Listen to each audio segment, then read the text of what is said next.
무거운 마음으로 깊이 사죄드립니다. 국회 국방위에 출석하여 제가 아는 모든 진실을 말씀드리고 싶었으나 기회가 없는 듯하여 이 자리에 섰습니다. 지금까지 저에게 많은 문자와 전화로 인터뷰를 요청해 주신 기자분들께 응답하지 못한 것은 절대 책임을 회피하고자 해서가 아님을 말씀드립니다.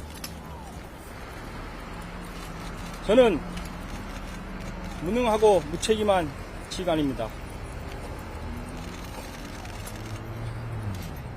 부대원들을 사지로 몰았습니다.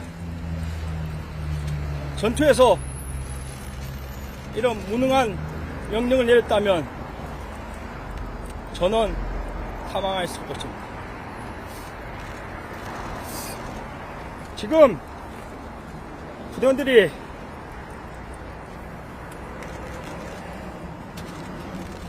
많이 아파하고 괴로워하고 있습니다. 부대원들의 아내와 자녀들이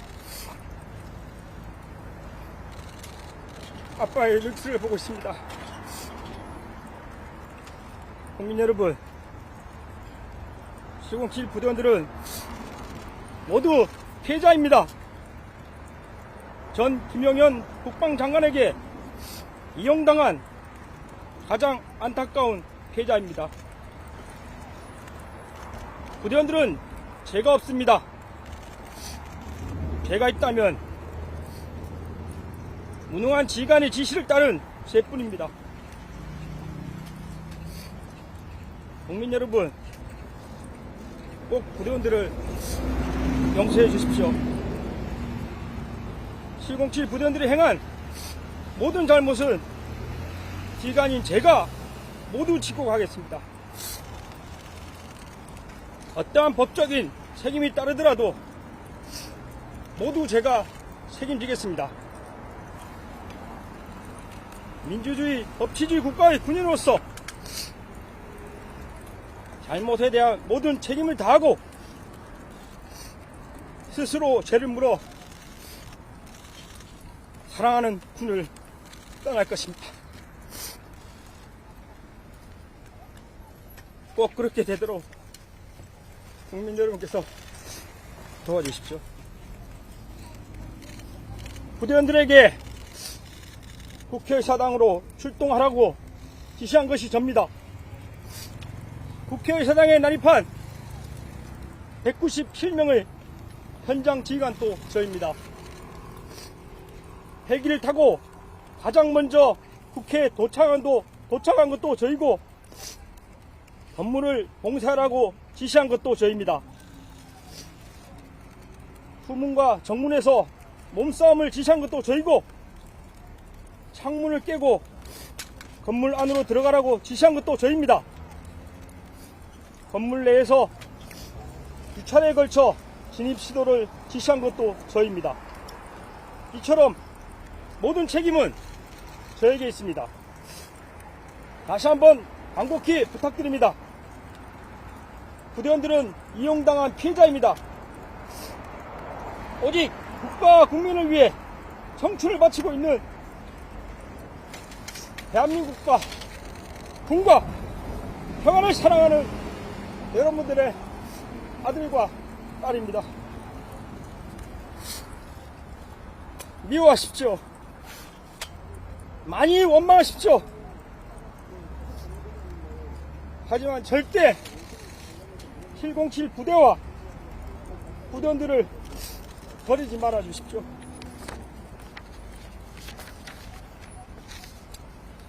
백호인은 국가와 국민에 대한 조건 없는 충성과 부대와 전우에 대한 무한한 사랑을 가슴 깊이 품고 죽음이 우리를 가릴 때까지 백호 정신으로 부대의 전통을 계승한다.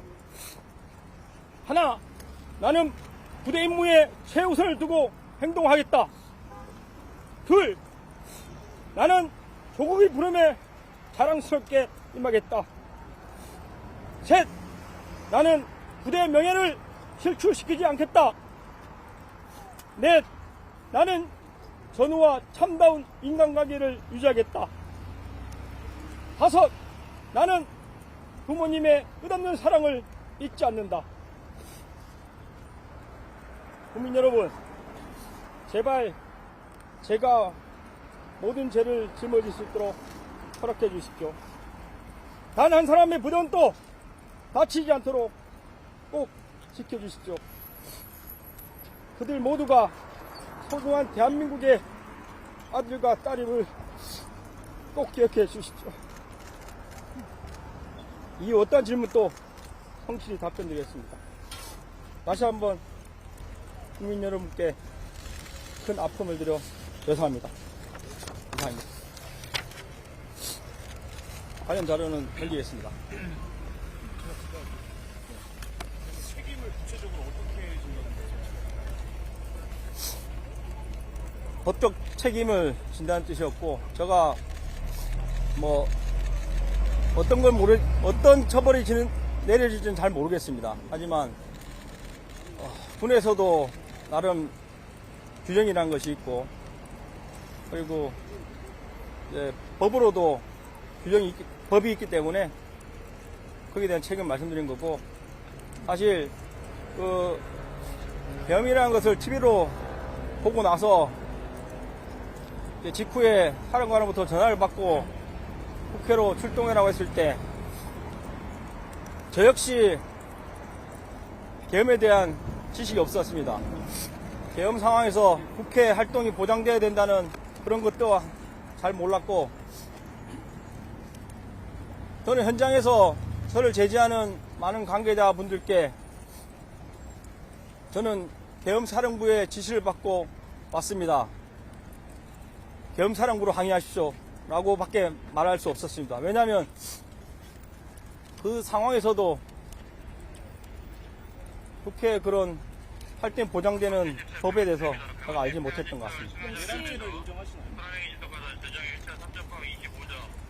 당시에는 뭐 상황을 몰랐기 때문에 그 행동을 했지만, 모르는 것 또한 저의 책임이라 생각하고 부대원들을 내란죄가 될 수 있는 위험에 맞들인 것을 사죄드리면서, 만에 하나 그 죄가 적용된다면 모든 부대원들의 죄를 제가 감수하겠습니다. 몇 시에 누구로부터 전화를 받고 맨 처음에 출동하신 거예요? 몇 시에 그 전화로 받으신 거예요? 그 제가 드린 내용에 나와는 있습니다. 저도 시간을 정확히 기억 못하나 이후에 TV를 보면서 나름대로 정리한 것은, 대통령 계엄령 발표가 10시 23분경으로 알고 있고, 저는 10시 30분이 좀 넘어서 사령관으로 전화 받은 걸 기억하고 있습니다. 지시 내용 구체적으로 기억나시나요? 의원을 끌어내라거나 아니면 누굴 체포하라거나. 최초 지시는 바로 출동할 수 있냐고 물어봤습니다. 그래서 저는 가능하다고 했고, 그럼 빨리 국회로 출동할 준비를 해라. 헬기 12대가 올 것이다. 그 말만 듣고 부대원들을 다그쳐서 출동 준비하는데 20-30분이 걸렸던 것 같습니다. 이미 전에 임무 대기 명령을 내렸다는 증언이 있는데. 예. 대기 명령은 사실 뭐 사령관도 정확히 계엄에 대해서는 몰랐던 것 같고, 저한테 연초부터 같이 서울 지역에 대한 동시다발 테러에 대해서 많은 대화를 나눴습니다. 그거는 순수한 서울에서 테러가 났을 때, 경찰의 능력이 초과했을 때, 테러 방지법이 나오는 군 대테러 특공대를 요청했을 때 어떻게 하겠냐는 것이었고, 거기 관련해서 저희가 올해 처음으로 헬기를 이용해서 노즐섬에 전개하는 훈련도 저 기억에 4, 5월이었던 것 같은데 실시했었습니다. 최근에는 그와 유사한 내용으로 최근 풍선 도발이다 여러 가지 이유로 북한에 의한 어떤 형태인지 모르겠지만 서울에 도발이 있을 것이라는 그런 내용으로 강조를 했습니다. 그리고 당일은 그 관련된 훈련을 하자고 했습니다. 그래서 저희 내부적으로 판단한 것은 설사 북한에 의한 도발일지라도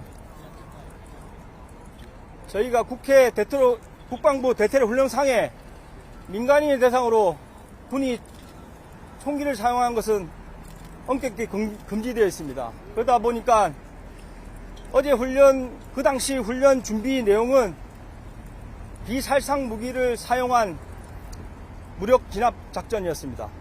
그래서 낮에 이미 부대원들은 훈련에 관련된 군장 검사를 마쳤고, 휴대하는 무기는 개인별 테이저건 한정과 그리고 공포탄 휴대 장착은 아니었습니다. 그리고 제가 필요한 방패라든지 인원을 포박할 수도 있으니 케이블 타이 이런 것들을 원래 휴대하는 거지만 잘 챙기라고 다시 한번 강조했었습니다. 그리고 뉴스를 보면서 뭐 저격총이다 이런 이야기들이 많이 있는데 그 부분은 제가 꼭 해명을 드리겠습니다. 저희 부대원들은 평시에도 비상 대기를 하고 있고, 비상이 걸리면 본인들의 고유한 총기와 장비를 착용하고 나가게 되어 있습니다. 사실 출동하는 과정에서 제가 권총은 빼는 게 어떻겠냐는 말도 했습니다. 왜냐하면 어차피 실탄을 쓸 건 아닌데 괜히 들고 가다가 흘리거나 분실할 것 같은 우려가 순간 들었습니다. 그런데 부대원들이 아니라고 했습니다. 그럴 일 없다고 했고, 부대원들은 그 짧은 순간에 본능적으로 평시 본인들이 가져가는 총과 복장을 입고 거기에 관련된 개인별로 백팩 같은 백이 있습니다. 그걸 메고 출동을 했습니다. 그리고 현장에 가서는 그 장비들은 한 곳에 모아두고 실제 정문에서 몸싸움을 할 때는 개인이 휴대한 총기 2종, 권총과 본인의 총, 그리고 복장만 착용하고 이동했었습니다. 그리고 저격수도 자기가 저격수이기 때문에 저격총을 가져가는 것이지, 저희가 가져가는 통합 보관되어 탄통 안에도 저격수 탄은 없습니다. 거기는 제가 헬기별로 한 통씩 실탄은 통합 보관해서 별도로 관리하도록 했는데, 거기에는 개인별로 5.56mm 10발, 9mm 10발을 지급할 수 있도록 헬기별 8명 기준 그렇게만 들어있습니다. 나머지 탄은 없고, 사진에서 보시는 나무 박스화된 통이 있는데 거기는 저희가